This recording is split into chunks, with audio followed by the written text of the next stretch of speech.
जब हजरत इमाम हुसैन खड़े हुए यजीद की फौज के सामने, तो कूफा के लोगों को पता था कि हजरत इमाम हुसैन राय हक पे खड़े हैं, लेकिन यजीद के जुल्म के खौफ से कूफा के लोगों उन्होंने मदद नहीं की हजरत इमाम हुसैन की। और हमेशा वो लोग पछताए, खौफ की वजह से हमने इतना बड़ा मुसलमानों की तारीख में जुल्म होने दिया, बड़ा पछताए।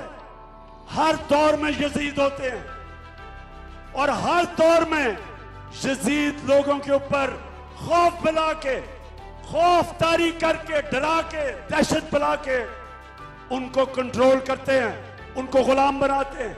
तो मेरे पाकिस्तानियों, फिर से वापस चलो, जो दावा है अल्लाह से, ला इलाहा इल्लल्लाह, कोई नहीं है खुदा अल्लाह के सिवा, जो सबसे बड़ा बुत है।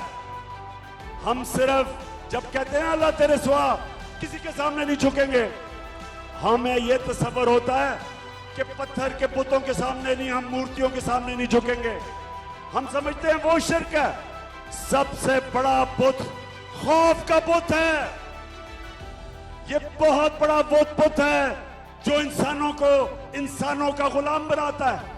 मैं आज सारी कौम को एक कहता हूं कि खौफ के बुत को तोड़ना है, अपने किसी से नहीं डरना।